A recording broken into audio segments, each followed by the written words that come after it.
किसी देवता की ताकत नहीं है भगवत प्राप्त कराने की, केवल श्री हनुमान जी। क्यों?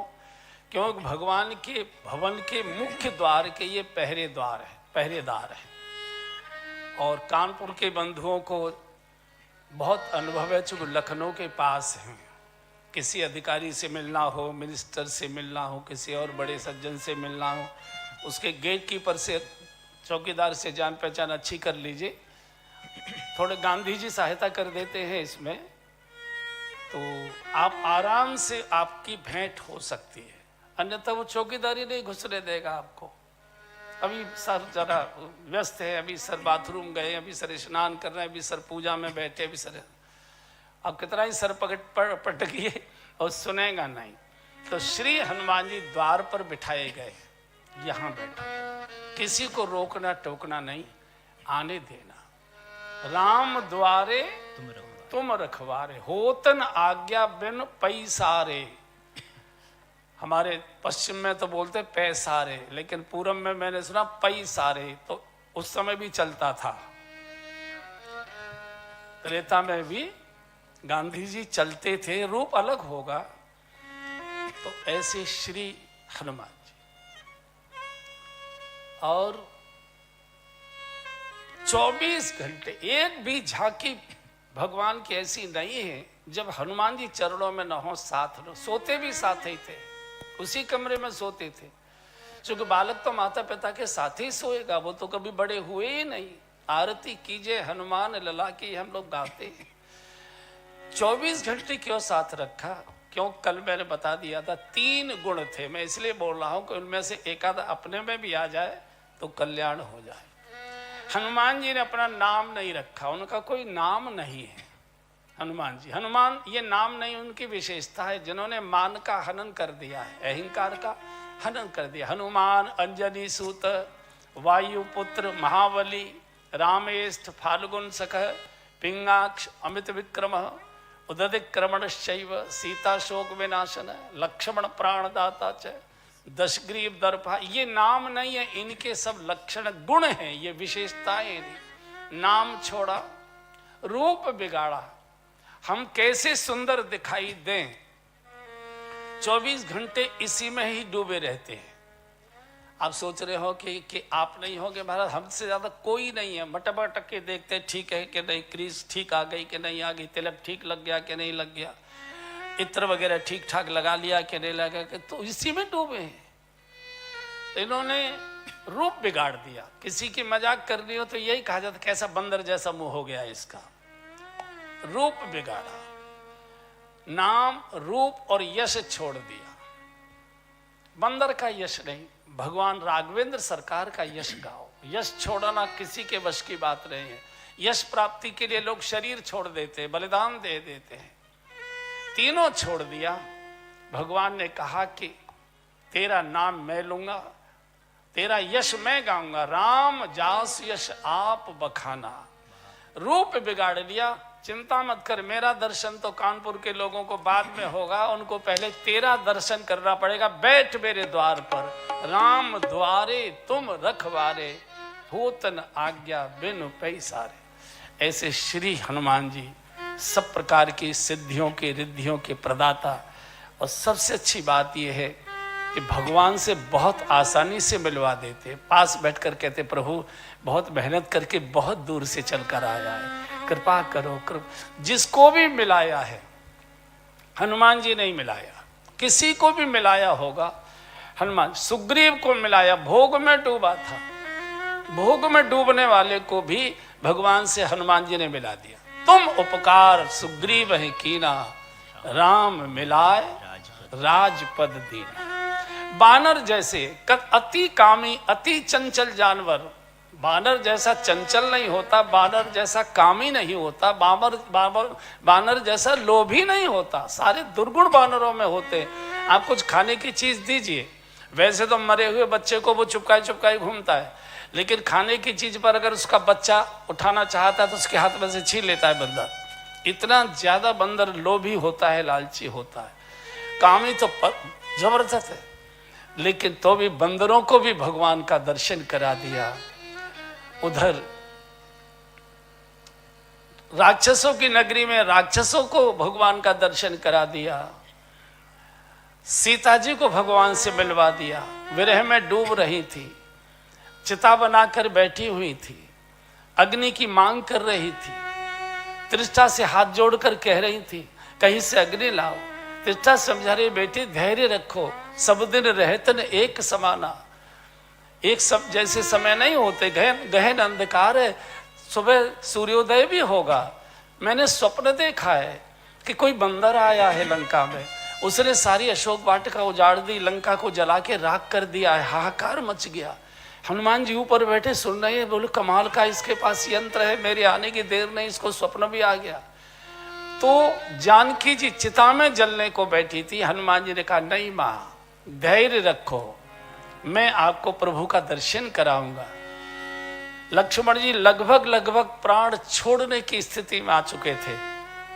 कहां संजीवनी, सूर्योदय की अवधि कोई कल्पना भी नहीं कर सकता था। संजीवनी लाकर लक्ष्मण जी को जीवित कर दिया। श्री भरत जी 14 वर्ष की वनवास अवधि पूर्ण हो रही थी, नंदी गांव में कुटिया के बाहर चिता बनाकर बैठे हैं। रहे एक दिन अवधि अधारा, कारण कवन नाथ नहीं आयो, क्यों नहीं आए प्रभु। चिता से हाथ जोड़कर कहते हे चिता मां, सूर्यास्त तक प्रतीक्षा करूंगा, अगर सूर्यास्त तक प्रभु नहीं आए अपनी गोद में मुझे स्थान देना। हनुमान जी प्रकट होते, महाराज कुमार की जय हो, महाराज जलने की बात छोड़ दीजिए, स्वागत की तैयारी करो, प्रभु श्री राम आ रहे हैं, थोड़ी देर के बाद सायंकाल से पूर्व प्रभु आ जाएंगे श्रीवद में।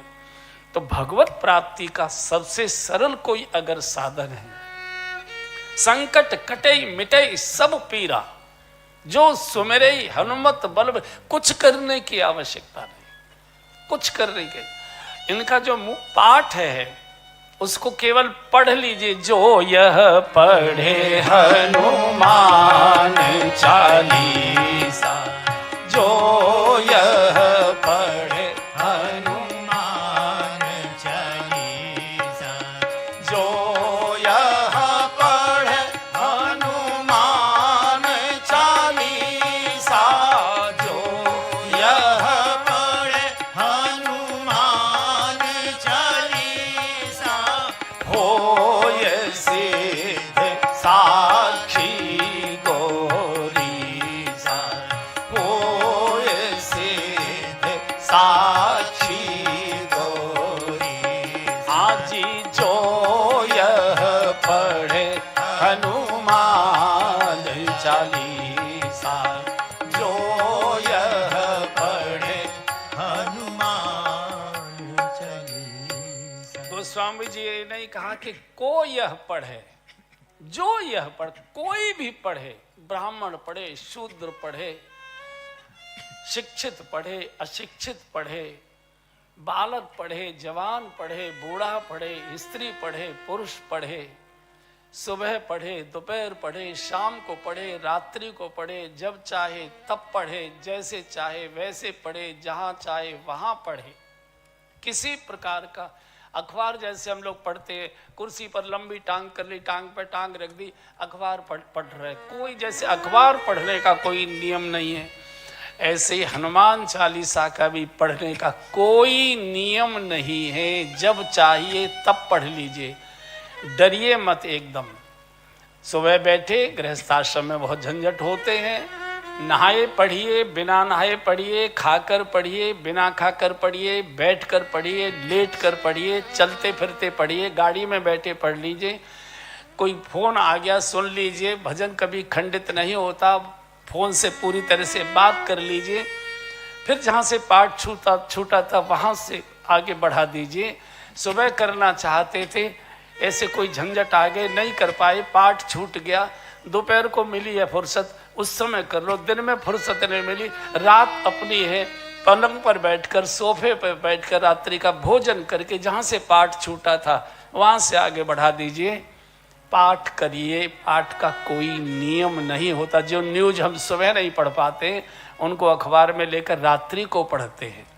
हनुमान जी के बारे में बहुत डर भय पैदा कर दिया है। हनुमान जी नहीं हुए कोई आतंकवादी हो, माताओं के लिए कहा कि नहीं नहीं, हनुमान चालीसा माताओं को नहीं पढ़ना चाहिए, हनुमान जी की पूजा। अरे भाई, मैंने पूछा एक सज्जन से कि माताओं को क्यों निषेध करते हो आप? बोले माताएं अपवित्र रहती है। मैंने कहा अच्छा, पुरुष बहुत पवित्र रहते हैं क्या? अरे माताओं के अपवित्र होने का तो एक मास में समय निर्धारित है। वो 3 दिन वो कुछ भी नहीं करती शारीरिक विश्राम के अतिरिक्त। उसमें भी पाठ में कोई दिक्कत नहीं है। पाठ तो जीव कर रही है, पाठ तो आंखें कर रही है, शरीर कहाँ कर रहा है? ये व्यर्थ की बात है। और हनुमान जी माताओं के हाथ का बना हुआ भोजन तो कर सकते हैं, और माताओं के होठ से बोला हुआ भजन से अपवित्र हो जाएंगे। ये वास्तव में माताओं का भी अपमान है और हनुमान जी का भी अपमान है। जिन हनुमान जी ने माँ के लिए सारा जीवन समर्पित कर दिया जानकी जी की सेवा के लिए, वो हनुमान जी माँ के भजन करने से अपवित्र हो जाएंगे? तो ऐसी बहुत पाखंड की बातें हमारे देश में, विशेषकर हिंदू समाज में पैदा कर दी है कि इतना हिंदू डरपोक हो गया है धर्म के नाम पर। ऐसा नहीं, ऐसा नहीं, ऐसा नहीं, सवेरे मत करिए, क्योंकि सवेरे वो हनुमान जी भगवान की सेवा में रहते हैं। अरे हनुमान जी एक क्षण भी खाली नहीं रहते, 24 घंटे हनुमान जी भगवान की सेवा में ही रहते हैं। ऐसे तो आप कभी भी नहीं कर पाएंगे। तो कैसे भी करिए, खाकर करिए, बिना खाकर करिए, सोकर करिए, लेट कर करिए, चलते समय करो, नहाते समय कर लो। अरे भाई, नहाते समय तो कुछ न कुछ तो व्यक्ति बोलता ही है, वो करता है। हमने देखा है नहाते समय कोई मौन स्नान नहीं करेगा, पानी डाल दो, ऐसे करता ही कि नहीं करता? हनुमान चालीसा गाओ, मैल भी उतरेगा और हनुमान जी भी प्रसन्न होंगे। इसे जो यह पढ़े, कोई भी पढ़े, स्त्री पुरुष बालक बेटा बूढ़ा जवान छोटा बड़ा कोई भी पढ़े, हनुमान जी कृपा करे। जो यह पढ़े हनुमान चालीसा होई सिद्ध। भगवान शिव और पार्वती जी इसकी गवाही दे रहे, होई सिद्ध साक्षी गौरी सा। तो ये हनुमान चालीसा के माध्यम से, और मूल जो हनुमान जी का विराट स्वरूप है, हनुमान चालीसा में तो संकेत दिया हुआ है, लेकिन हनुमान जी के चरित्र का जो विराट स्वरूप है वो सुंदर कांड में प्रकट होता है। तो सुंदर कांड के माध्यम से हनुमान जी की हम पूरी कथा का दर्शन करेंगे। और सुंदर कांड जैसा इसका नाम है वैसे ही ये सुंदर है। सुंदर कांड की हर वस्तु सुंदर है, नाम सुंदर है सुंदर का। सिंधु तीर एक भूधर सुंदर है, अशोक वाटिका सुंदर है, सुवर्ण की लंका सुंदर है, बनबाग उपवन वाटिका सरकूप वापी सोहई। अशोक वाटिका में बैठी श्री जानकी जी परम सुंदर है, चूंकि जानकी जी भक्ति की प्रतीक है। और भक्ति तो सुंदरता कहूं सुंदर करे, जो सौंदर्य को भी सौंदर्य प्रदान करे। तो ऐसे सब प्रकार के सौंदर्य से भरा हुआ ये सुंदरकांड, सब प्रकार की रिद्धि सिद्धियों से भरा हुआ है ये सुंदरकांड। चूंकि जानकी जी ने इसी सुंदरकांड में हनुमान जी को आशीर्वाद दिया है, बेटा हम तो कभी आएंगे कभी नहीं आएंगे, संभव होगा तो आ जाएंगे, संभव नहीं होगा तो नहीं आएंगे। संभवामी युगे युगे, लेकिन मेरी संतान हमेशा इस जगत में रहेगी, इसलिए मैं तुझे आशीर्वाद दे रही हूँ यहाँ बैठकर। और माँ का आशीर्वाद, मैंने कल भी बोला था, दुनिया के आशीर्वाद काटे जा सकते हैं, माँ का आशीर्वाद अमोघ होता है। माँ हृदय से बोलती है, बाप आशीर्वाद बुद्धि से देता है, माँ अपने हृदय से देती है। पिता आशीर्वाद देता है कि मेरा नाम बड़ा करेगा, मेरा यश बड़ा होगा, मेरे बेटे की जय जयकार होगी तो मेरी भी जय जयकार। माँ को इससे कोई लेना देना नहीं है। माँ का आशीर्वाद लेकर बेटा दूधो नहाओ पूतो फलो, उसको कोई लेना देना नहीं है, पढ़ रहा है कि नहीं पढ़ रहा है, बड़ा यश मिला है कि बेटे को, कुछ नहीं। हर समय उसके माँ के हृदय से आशीर्वाद निकलता, और माँ के आशीर्वाद को काटने की ताकत विधाता में भी नहीं। तो जानकी जी ने कहा था, बेटा हम कभी आएंगे कभी नहीं आएंगे, लेकिन मैं आशीर्वाद दे रही हूं कि तुम अजर होगे, अमर होगे, गुणों की खान होगे, अष्ट सिद्धि नवनीत के प्रदाता होगे। आशीष दीन राम प्रिय जाना, आशीष दीन राम प्रिय जाना।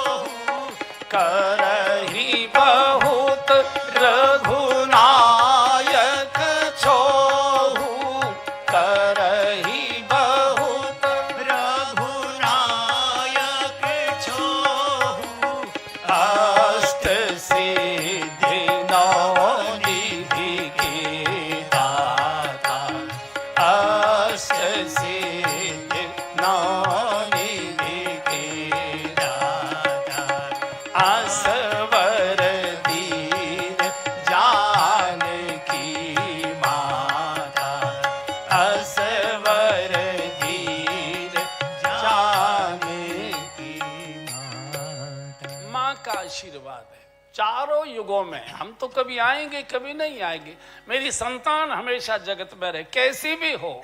माँ सभी बच्चों को दुलार करती है, अपंग को भी लाड प्यार कर, अपंग को और ज्यादा करती है।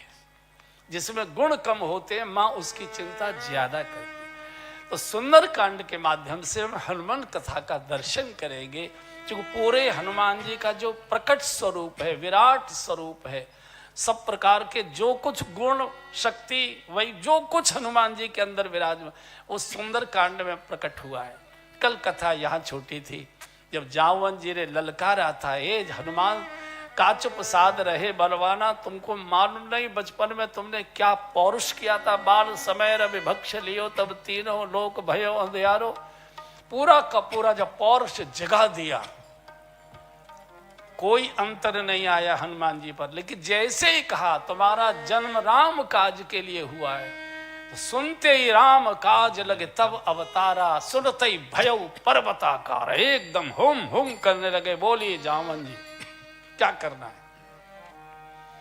लंका को उखाड़ लाऊं, अशोक वाटिका को उखाड़ लाऊं, रावण को मसल आऊं, सीता जी को पीठ पर बिठा लाऊं? जाओ मुझे का इनमें से एक भी काम नहीं करना है।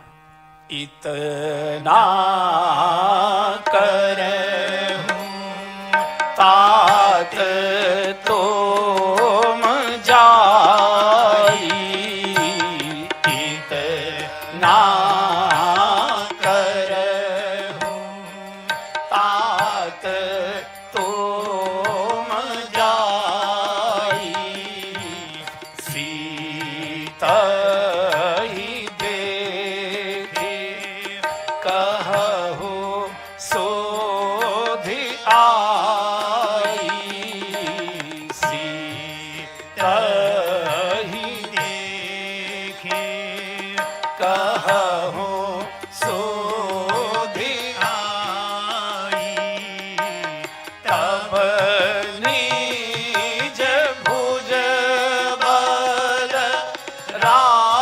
राजीव नयना, तब निज भुज बल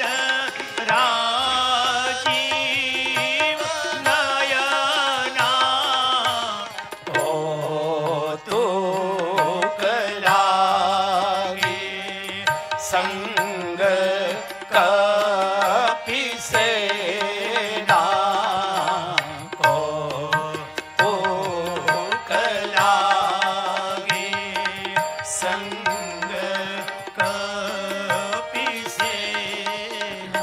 केवल भगवान का संदेश माँ को दे आओ, माँ का संदेश आकर भगवान को दे दो। यहाँ कल थोड़ी चर्चा ये हुई थी, हनुमान जी ने कहा था कि उचित सिखावन दीजिए मोई, जाव मंत पूछो मैं तो ही उचित सिखावन।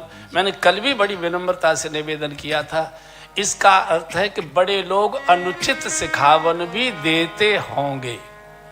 और मैं नहीं कह रहा हूं, गोस्वामी जी ने लिखा है, आज के माता पिता मातु पिता बालक ने भुलाव, मातु पिता बालक न बुलाव, मातु पिता बालक न भुलावहि, मातु पिता बालक न बुलावहि, उदर भरे सोई धर्म सिखावै, उदर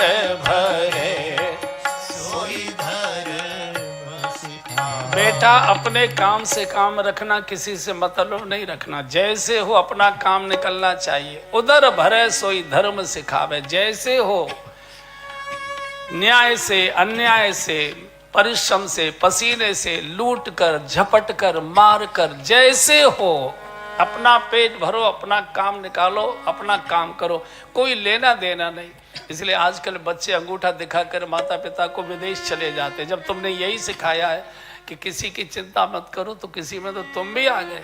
अब रोते रहो, हमने पढ़ाया लिखाया, एक ही बेटा था, विदेश चला गया, हम क्या करें। जाओ कांजी हाउस में। और आज कांजी हाउस बन रहे हैं दिल्ली में, बम्बई में, बहुत बंगलौर में बड़े बड़े कांजी हाउस। उनको जो भी कहते हैं, मुझे अंग्रेजी नहीं आती, अंग्रेजी में कुछ और कहते होंगे उनको, जिसमें बुजुर्ग लोग रहते हैं। सुविधाएं सब हैं, लेकिन बूढ़ों को सुविधाएं नहीं चाहिए, नाती पोते चाहिए, दादू दादू करने वाले, मीठी मीठी तुतली भाषा में बोलकर बात करने वाले, वो बच्चे चाहिए। तो मैंने शिक्षा जब ये दे दी, किसी से मतलब नहीं, अपना हित देखो, तो गई गाड़ी किसी में तो हम। तो कल इस पर बहुत विस्तार से चर्चा हो गई थी। उदर भरे सोई धर्म सिखावे, मात पिता बालकन बुलावे, उदर भरे सोई धर्म सिखावे, उचित सिखावन दीजिए मोही। घटना क्या हुई ये महत्व की बात नहीं, घटना हमको कहाँ लेकर चलेगी, इसके कल मैंने कई उदाहरण दे दिए थे। केकई की कुछ बात आधी रह गई थी। केकई जानती थी कि दशरथ जी के बस की बात नहीं है रावण के अत्याचार से मुक्ति दिलाने का भारतवर्ष को। और केकई बहुत सुंदर भी थी, बहुत गुणवान भी थी। तो जब इनकी शादी की बात आई, सुंदर बहुत थी, गुणवान बहुत थी, युद्ध कला में बहुत पारंगत थी। दशरथ जी के साथ भयंकर युद्ध में गई हैं केकई जी। कभी चर्चा होगी तब चर्चा में लाएंगे। तो जब इन्होंने प्रस्ताव दिया कि हम आपकी बिटिया के साथ विवाह करना चाहते हैं, तो चूंकि राज परिवार की परंपरा थी कि बड़ा बेटा ही राजा होता है, तो पिता ने कहा कि नहीं, आपके यहाँ की तो परंपरा है, मेरी बेटी को अगर आप मेरी बेटी के बेटे को अगर आप राजगद्दी पर बिठाएं अपने स्थान पर, तो मैं शादी कर सकता हूँ। तो दशरथ जी ने कौशल्या जी से चर्चा की। कौशल्या जी ने कहा, देखो मैं तो बूढ़ी हो चुकी हूँ, अब हमारी तो संतान वंतान कुछ होगी नहीं, और अगर ऐसा होता है तो दो कम से कम उत्तराधिकारी तो प्रकट होगा, दीपक तो जलेगा राजभवन में। तो ये तय करके शादी हुई थी कि केकई के गर्भ से जन्मे बालक का ही राज तिलक होगा। ये केकई जानती थी। जब भरत जी पैदा हुए, बालक के स्वभाव को मां से ज्यादा कोई नहीं जानता है। बच्चा कैसा बनेगा ये बचपन से ही मां पहचान लेती है। जब वो मां का दूध पीता है, किस ढंग से मां के स्तन चबाता है, दबाता है, पीता है, वो मां उसी समय से अंदाज कर लेती है कि बेटा आगे चलकर क्रूर बनेगा कि करुणावान बनेगा। बचपन से ही मां से ज्यादा कोई पहचान नहीं होती है। केकई जानती थी कि भरत तो केवल साधु स्वभाव का है। तात भरत तुम सब विधि साधु। सब विध साधु कोई कोई होता है, कोई रूप से होता है, कोई रंग से होता है, कोई स्वरूप से होता है, कोई स्वभाव से होता है, कोई आचरण से होता है, कोई व्यवहार से होता है, कोई भीतर से होता है, कोई बाहर से होता है। सब विध साधु कोई कोई होता होगा। ये भरत जी थे जो सब विध साधु थे, स्वरूप से, स्वभाव से, देह से, ध्येय से, आचरण से, व्यवहार से, वाणी से, संकल्प, सब विध साधु। और ये तो रावण के अत्याचार से मुक्ति भारत को नहीं दिला पाएगा, बड़ी मुश्किल हो जाएगी। तो केकई ने बहुत बड़ी बुद्धिमत्ता ये की कि जब जनकपुर से शादी हो गई चारों भाइयों की, तो मामा जी भी शादी में आए थे कश्मीर से। और जैसे ही बारात लौट कर आई, अगले दिन मामा जी ने जब जाने की विदाई मांगी, तो कहा केकई ने कि इसको भी ले जाओ, कश्मीर घूमे आएगा, बहुत दिनों से गया नहीं है। तो केकई ने उसी समय भरत जी को कश्मीर भेज दिया था, ननिहाल। और कई वर्ष रहे हैं शादी के बाद भरत जी, कई वर्ष ननिहाल रहे, ताकि अयोध्या भरत को भूल जाए और राम के शील स्वभाव से प्रभावित होकर पूरी अयोध्या डिमांड करे कि हमारे राजा राम हो, राम हो, राम हो। जानबूझकर कैकेयी ने उस समय ये भारत के ऊपर कृपा की थी कि बेटे के प्रति की जो मेरी ममता है वो नहीं चाहिए, राष्ट्र के प्रति ममता प्रकट होनी चाहिए। भेज दिया, चले गए। तो घटना क्या होती है, राम को वन में भेजना, चूंकि रावण को दशरथ जी मार नहीं सकते थे, संभव ही नहीं था। एक दिन मैंने शायद बोला कि नहीं बोला, ध्यान नहीं, चाहिए किसी पिछली कथा में बोला होगा। 750 रानियां थी दशरथ जी को, कहां से कहां घूमने जाते, कहां राष्ट्र की रक्षा कर पाते, संभव ही नहीं था, बहुत मुश्किल था। तो ऐसा राजा चाहिए था, तो भरत नहीं कर पाते। तो कैकेयी ने ये एक योजना बनाई कि अयोध्या की आंखों से भरत दूर हो जाए और राम का शील, गुण, पौरुष, विक्रम ये प्रकट हो जाए। इसलिए ये षड्यंत्र, जो लोग कहते हैं षड्यंत्र नहीं था, इस राष्ट्र पर बड़ी कृपा थी कि मैं वैधव्य स्वीकार कर सकती हूं, लेकिन राष्ट्र की रक्षा होनी चाहिए किसी भी प्रकार से, ये आवश्यक होना चाहिए। वैधव्य स्वीकार किया। बेटे ने मां कहना बंद कर दिया। इस घटना के बाद भरत जी ने कभी भी कैकेयी को मां कहकर नहीं पुकारा। मां बनने के लिए हर महिला लालायित हुआ करती है, और जिसका बेटा जन्म लेकर आ चुका है वो मां नहीं बोलता, कितनी रोती होगी। और ऐसी हमने घटना सुनी है, महापुरुषों के श्रीमुख से सुना है कि जब राज तिलक भगवान राम का हो गया तो एक दिन कैकेयी राजभवन में, राजसभा में अकेले में राम से मिलने गई। राम जी ने बहुत स्वागत सत्कार किया, बैठकर रोने लगी। तो कहा, मां रोती क्यों, आपका बेटा राम राजा है, बताओ ना क्या कष्ट है।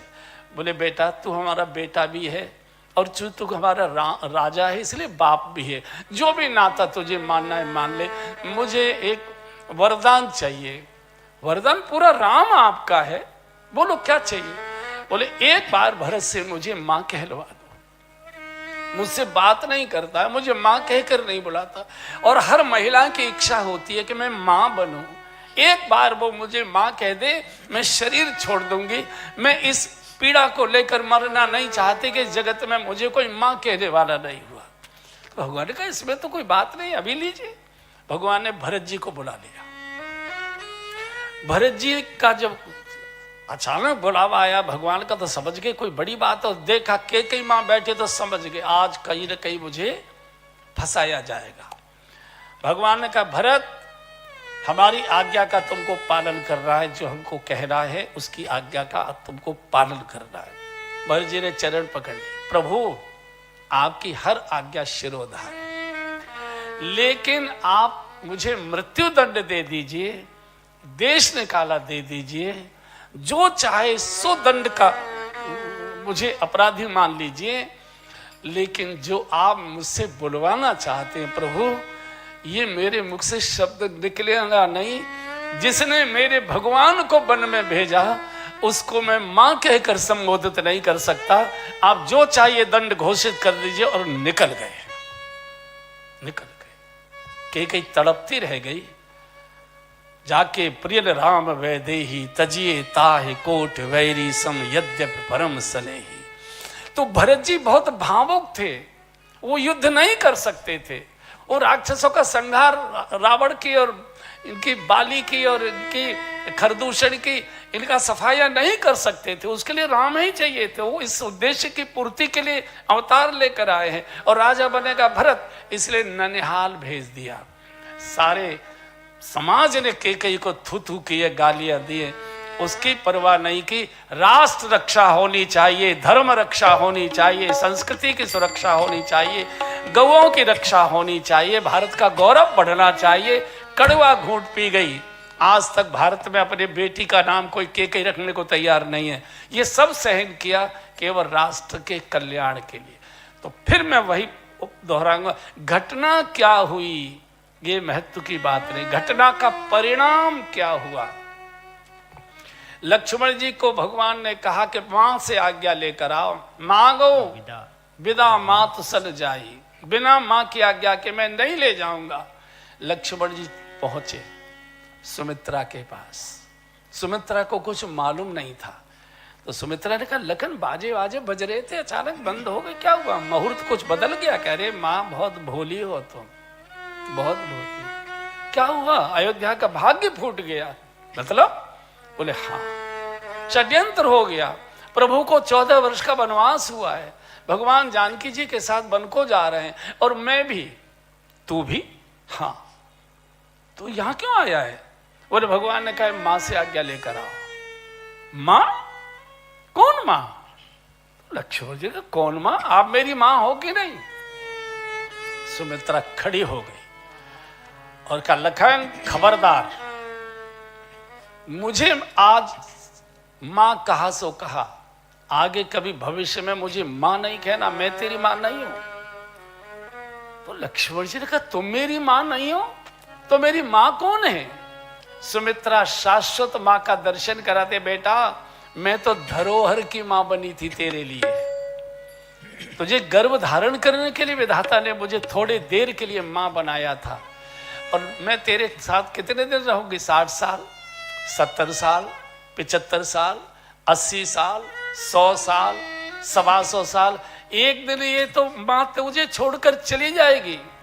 तेरे शाश्वत मां है, न जिनका जन्म है न जिनका मरण है। माता रामो मत पिता रामचंद्र है, स्वामी रामो मत सखा रामचंद्र है। मानसकार ने वो शब्द लिखे हिंदी में, तात तुम्हारी मां तो बेदेही, तात तुम्हारी मां तो बेदेही, पिता राम सब भांति सनेही, पिता राम सब भांति सनेही, अवध नहाजा राम निवासु, अवध तहाजा राम निवासु, तहि दिवस जहाँ भानु प्रकाशु, तहि दिवस जहाँ भानु प्रकाशु, जो पैसिय राम बन जाई, जो पैसिय राम बन जाई, अवध तुम्हार काज कछु नाही, अवध तुम्हार काज कछु नाही, तात तुम्हारी मां तो बेदेही, तात तुम्हारी मां तो बेदेही। मैं तेरी मां नहीं हूं, मैं तो धरोहर के लिए थी बस। तेरी शाश्वत मां तो जानकी जी है। माता रामो मत पिता रामचंद्र है, स्वामी रामो मत सखा रामचंद्र। जो पैसी राम बन जाई, अवध तुम्हार काज कचरा। घर में तुम्हारा कोई काम नहीं। मैंने इसी समय के लिए तुझे गर्भ में धारण किया था, इसी समय के लिए मैंने प्रसव वेदना सहन की थी, इसी समय के लिए मैंने तुझे अपने हृदय का अमृत पान कराया था, बड़ा किया था। कोई तुम्हारी घर में आवर, ये माँ है। घटना क्या है महत्व की बात नहीं है, माँ पहुंचा कहाँ रही है लक्ष्मण जी, हम विचार करें। लड़का हमारा उद्दंड हो जाए चलेगा, उच्छृंखल हो जाए चलेगा, अपराधी हो जाए चलेगा, ज्वारी हो जाए चलेगा, शराबी हो जाए चलेगा, दुर्गुड़ी हो जाए चलेगा, लेकिन लड़का साधु हो जाए तो सारे रिश्तेदार इकट्ठे कर लोगे, या समझाओ, या समझ। हम कब मना कर रहे बेटा, रोज बोतल पी के आओ, हमारे सिर पर फोड़ो, रहो घर में। रहो घर में। कौन ऐसा है जो चाहता है कि अपना बेटा साधु हो? दुनिया भर के साधुओं के चरणों में नाक रगड़ोगे और अपने घर का बालक साधु बनना चाहता तो सारे संसार को इकट्ठा कर लोगे। यह समझाओ, देश धर्म बचेगा। तो वही आ जाइए, किसका जन्म किस काम के लिए हुआ है। आज उचित सिखावन मांगिए श्री हनुमान, यही उचित सिखावन है। गुरु गोविंद सिंह जी की मां गुजरी बाई बूढ़ी मां थी, 2 बेटे 4 बेटे थे, चारों का बलिदान हुआ है। जोरावर सिंह फतेह सिंह की तो इतनी क्रूर हत्या की थी उस समय, सरहिंद के नवाब ने जिंदे बच्चों को दीवारों में चिनवाया गया था। एक 13 साल का था, एक 14.5 साल का था। सरहिंद में रात्रि को कहीं से जालंधर की ओर से वापस लौट रही थी, रात हो गई तो सरहिंद नाम का कस्बा है, अंबाला से थोड़ा सा आगे बढ़ोगे तो वहाँ कोई परिचित परिवार था, उस पर रात्रि को टिकी तो जासूसों को पता लग गया कि गुरु गोविंद सिंह की माँ और उनके 2 बेटे ठहरे हुए, छापा पड़ा, अरेस्ट कर लिया गया, नवाब के सामने उपस्थित किया गया, समझाया छोटे बच्चे हो, इस्लाम स्वीकार कर लो, क्षमा हो जाओगे, नहीं तो मृत्यु दंड है। दोनों बच्चों ने खड़े होकर कहा हम सिंह के पुत्र हैं, सिंह के सपूत हैं, हम कायरों के सामने झुकना नहीं जान, जो तुमको करना है करो। दादी बैठी है साथ। दादी को पोते बहुत प्यारे होते, बेटे से भी ज्यादा दादी को पौत्र प्यारे होते। निर्णय हो गया जिंदा दीवालों में चलवा। कल्पना करो तलवार से काट दिए गए होते तो 2-4 मिनट का दुख होता केवल, जिंदा दीवालों में बच्चे चिरे गए हैं, कैसे कैसे घुट घुट के प्राण निकले होंगे, कोई कल्पना कर सकता है? आज मैं जितनी आसानी से कथा बोल रहा हूं, जिस समय घटना घटित हुई होगी वो क्या हुई होगी, देखने वालों की भी सांसें रुक गई होंगी। और बच्चे जिंदा जिंदा और दादी को सामने बिठाया गया, चूंकि पौत्र दादी को प्यारे होते कि ये रोक देगी, ये समझा दे, कोई बात नहीं बेटा, इस्लाम स्वीकार कर लो, अपने घर में तो भजन कैसे भी कर सकते हो, किसी का भी कर सकते हो, बाहर से स्वीकार कर लो, जिंदे तो रहोगे। लेकिन जिसके गर्भ से सिंह पैदा हुआ है, गुरु गोविंद सिंह जैसा, जिसका दूध सिंह ने पिया हो, वो माँ ऐसी नहीं हो सकती। सामने बैठी है, ऐसा वर्णन आता है कि जब दीवार यहां तक आती थी, होठों तक आती थी, और बच्चे माँ दादी की ओर देखते थे, दादी बच्चों की ओर देखती थी, दीवार ढह जाती थी। ये घटना कई बार हुई। नवाब के पास समाचार गया कि ये बुढ़िया कोई तांत्रिक क्रिया कर रही है, दीवार की ओर देखती है, दीवार ढह जाती है, सर ये इसको हटाओ यहाँ से। बच्चों के सामने पहले दादी का कत्ल किया गया, अब चिनो। दीवार चिनी। छोटा भाई था जोरावर सिंह, तो स्वाभाविक के छोटे के नाक के पास पहले ईंट पहुंचेगी, तो बड़ा था, थोड़ा ऊंचा था, 1.5 साल बड़ा था, तो देखा कि यहां तक दीवार आ गई तो वो रो गया। फतेह सिंह रो गया, आंसू आ गए। तो छोटे भाई ने देखा भैया रो रहे हो, ये कायरता दिखानी थी तो पहले नाटक क्यों किया था? क्या पिताजी को कलंक लगाओगे? बोले नहीं, मैं इसलिए नहीं रो रहा हूं कि हमारी जान जा रही है, मैं इसलिए भी नहीं रो रहा कि हमको जिंदा दीवालों में चलवाया जा रहा है, मैं इसलिए रो रहा हूं कि तुझसे पहले मां की गोद में जन्म लेकर मैं आया, मां की गोदी में तुझसे पहले मैं खेला हूं, मां के हृदय का अमृत तुझसे पहले दूध के रूप में मैंने पिया है, और आज धर्म की रक्षा के लिए मुझसे पहले तू बलिदान हो रहा है। ए जल्लादो, उस दीवार को रोको, पहले मुझे चिनो, तब मेरे छोटे भाई को चिन्ना। बलिदान की होड़ लगी थी। आज भी सरहिंद का वो जो नवाब का किला था, आज स्वतंत्रता के बाद वो गुरुद्वारा बन गया है। कभी उधर जाएं, जालंधर की ओर जाइए, माथा टेकिए, जो कभी किसी भी मौत पर नहीं रोया होगा, उस गुरुद्वारे की दीवार को देखते ही फूट फूट के रो पड़ता है। ऐसा लगता है बच्चे आज भी दिखाई दे रहे हैं खीर खड़े, पूरा कंकाल बच्चा का वैसा ही ईंटी की ककैया, ईंटी की दीवार। तो घटना क्या हुई, ये बहुत महत्व की बात। घटना देश को किधर ले गई, और जिस समय ये दोनों बच्चों को दीवार में चिनवाया गया, सारे भारतवर्ष के राजे रजवाड़े जो आपस में लड़ के मरे जा रहे थे ईर्ष्या और द्वेष के कारण से, पूरा भारत एक हो गया और मुस्लिम शासन को उखाड़ फेंक दिया। फिर भारत के अंदर हिंदू